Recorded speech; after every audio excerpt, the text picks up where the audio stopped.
ዛሬ በጅጅጋ ከተማ ነው የምንገኘው። ጅጅጋ ከጥቂት ጊዜ በፊት መተን የመጎብኘት እድል ነበረን። አሁን ያየነው ጅጅጋ ከዚህ ቀደም ካየነው ጅጅጋ በእጅጉ የተለየ ነው። 60 ኪሎ ሜትር ገደማ መንገድ ከተማ ውስጥ ተገንብቷል። ወደ 10 ኪሎ ሜትር የሚጠጋ ወክዌይ ተገንብቷል። 10 ኪሎ ሜትር የሚጠጋ የባይክ ሩት ተገንብቷል። በስፋት ተተክሏል። በብዙ ሺዎች የሚቆጠሩ አዳዲስ ቤቶች ተገንብተዋል። መብራት በስፋት ከተማ ውስጥ ተስፋፍቷል።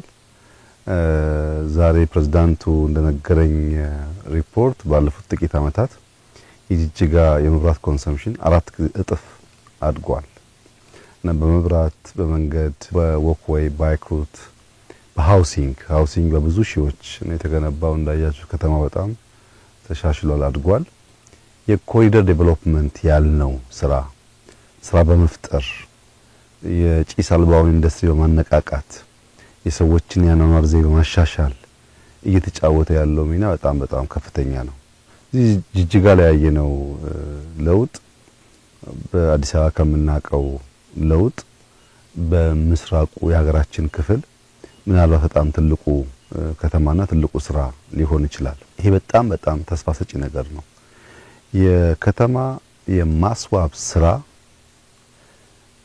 መገንዘብ የሚያስፈልገው በሚቀጥሉት 15-20 ዓመታት ማክሲመም አብዛኛው የማህበረሰብ የመኖሪያ ስፍራ ከተማ ይሆናል።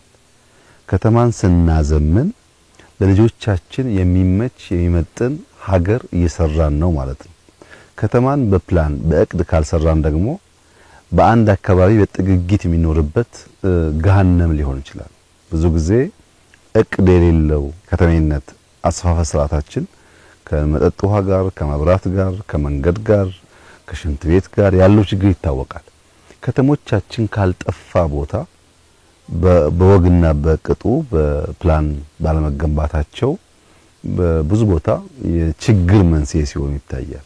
ከተሜነት የሚያስፈልገው ለተሳለጠ ሰርቪስ ነው። በቅርበት ሁሉ ነገር በምቾት ለማግኘት ነው። የልጆች ትምህርት ቤት፣ የጤና ተቋማት፣ ሌሎች መንግስት ሰርቪሶች፣ መብራት፣ መንገድ ለማግኘት ነው እንጂ የተጨናነቀ ኑሮ ለመኖር አይደለም። በዚህም ምክንያት ጅጅጋ ላይ የተሰራው ስራ፣ ሐረር ላይ፣ ድሬዳዋ ላይ የተሰራው ስራ በምስራቁ ክፍል የሚያመላክተው ምንድነው? ሰዎች ወደ አንድ ከተማ ብቻ ከመጉረፍ በየአካባቢያቸው የነሱን ባህል፣ የነሱን ታሪክ፣ የነሱን መልክ፣ የነሱን ጂኦግራፊ አቀማመጥ፣ የነሱን መልክዓ ምድራዊ ሁኔታዎች ከግምት ያስገባ የከተማ አመሰራረት ዘዴ ከተከተል ሰዎች በየአካባቢያቸው ስለሚኖሩ አንድ ከተማ ላይ መሰብሰብ ባህሪን ይቀንሳል። እና ከተማን ስናዘምን የምንሰራው ነገ የልጆቻችንን መኖሪያ ነው። ታዲያ እንደዚህ ያለውን ድንቅ ስራ ለምንድነው አንዳንዶች የማይቀበሉት? በተለይ ራቅ ካሉ አካባቢዎች ያለ እንደሆነ በቃ ለአፍሪካ ለኢትዮጵያ ያ የጨቀየው ያላማረው ነገር በቂ ነው ብሎ የሚያስቡ ሀገራት፣ ግለሰቦች፣ ቡድኖች ብዙ ጊዜ በደስታ ያዩት።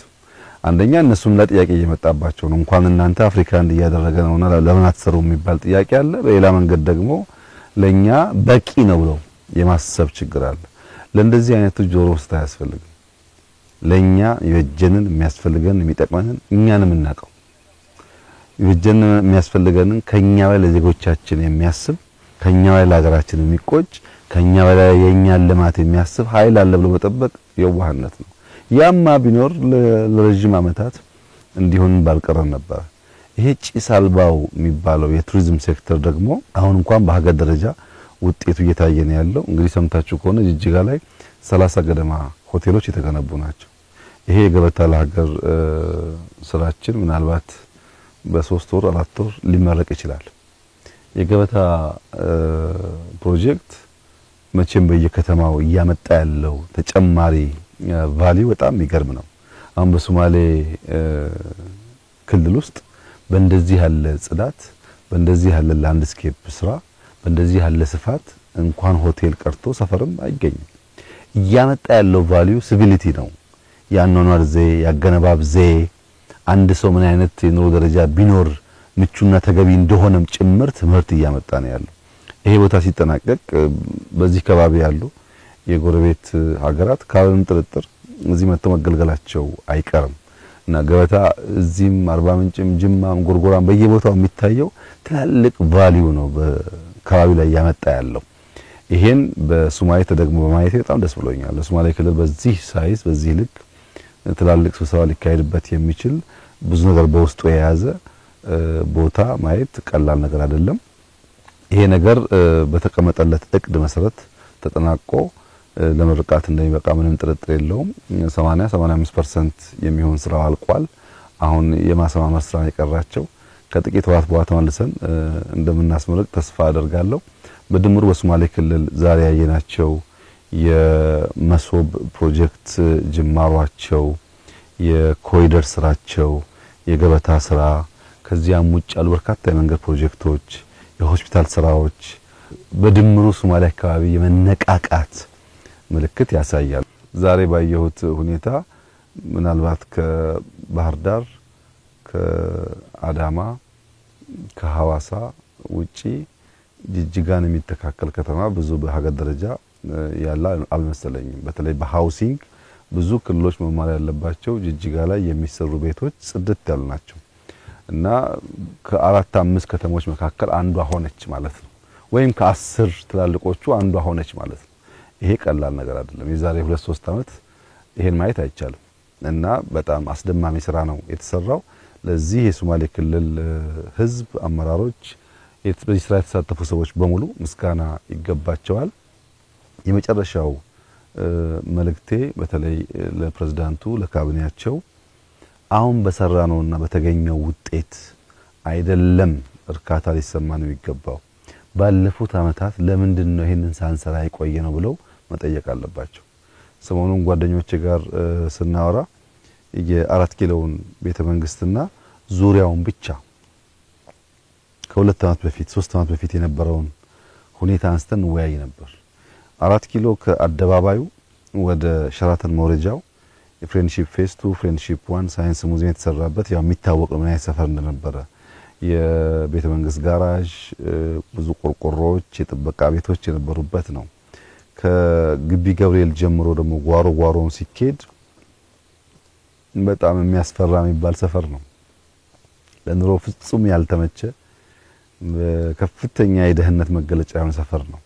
አዋሬ በተጋጋሚ ስናፈርስ ታውቃላችሁ የሚመስለውን ነገር። አዋሬ ደግሞ በጣም የሚያሳዝን ሰፈር ነው።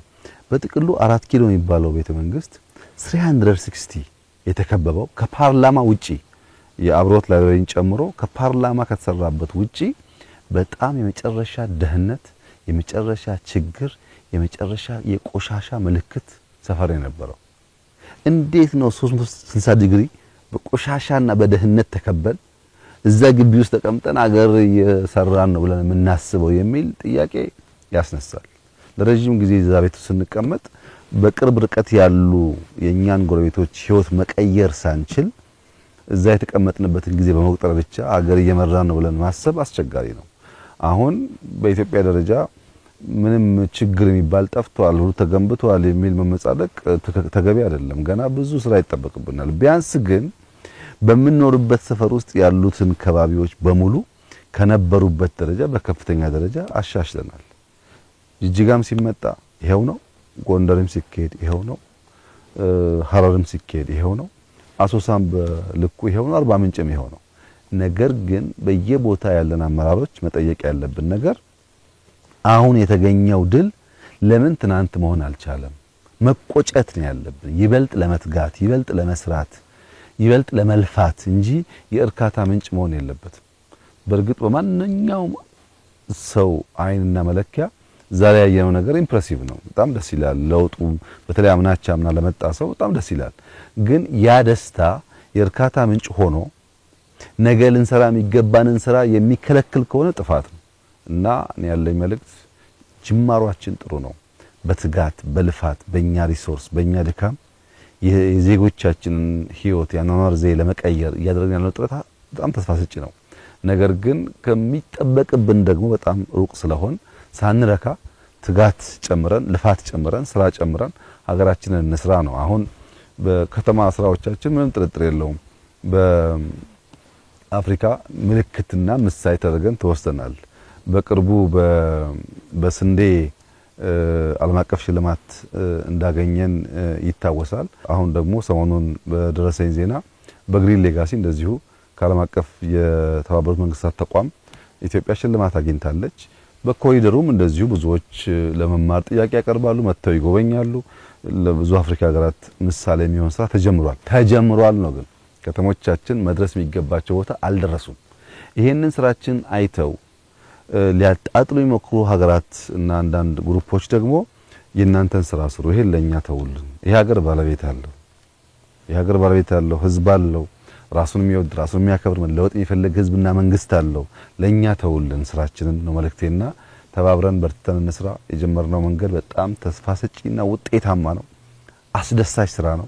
ሳንታሰር ሳንቆም በርተን ብንለፋ የበለጠ ያማረ የተዋበ በብዙዎች አይን የሚደነቅና የሚመሰገን ሀገር ለመስራት እድል አለን ብዬ አስባለሁ። በጣም ጥሩ ስራ ነው። እጅግ አድርጌ አመሰግናለሁ።